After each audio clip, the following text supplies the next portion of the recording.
Se čuje? Dobrodošli na prvi pravoslavni festival alternativne muzike.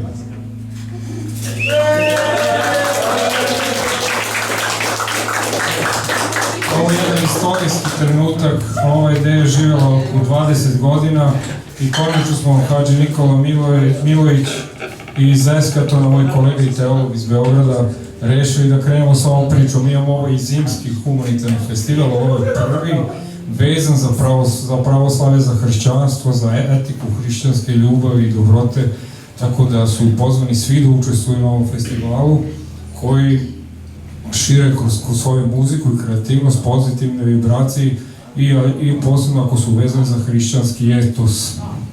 Ovaj se festival održava po blagoslovu mitropolita Davida Perovića, kruševačkog našeg mitropolita, i nadamo se će ovaj festival da zaživi, jer ovo je tek samo početak. Planira se da se svira kako beše po Srbiji, u drugim gradovima i da se animiraju drugi izvođači. Evo Nikola neka kaže neku reč.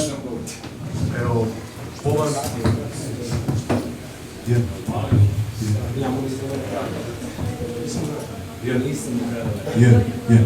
Pomaže Bog. Drago mi je što sam ugošćen ovde lepo u Kruševcu. Baš na ovaj dan počinje ovaj festival koji nadamo se da će da nastavi ovako kao što je i krenuo, a to je blagosloveno.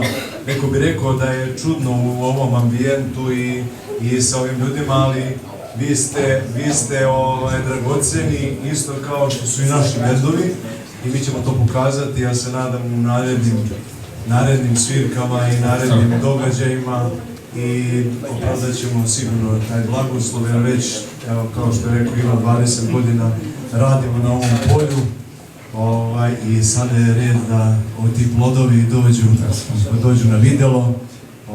Ovo je neko misionarenje 21. veka, ali kao što je i istina Hristova uvek alternativa u ovom svetu, tako isto je i ova muzika alternativna nekoj estradi, ali to znači da imamo veće šanse da dođemo do istine, što je u suštini i naše.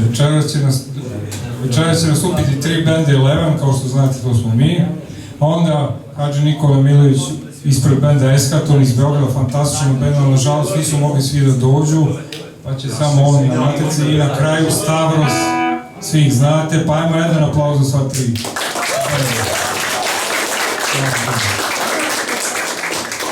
Ovdje proglašavamo ovaj festival otvorenim i uživajte. Samo bih molio da svi uđu dole, vidim da ima gore još ljudi, neka siđu, znači priđite još ovde da napravimo mesto za sve. Uživajte. Ajde, krećemo.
Srpski kraj.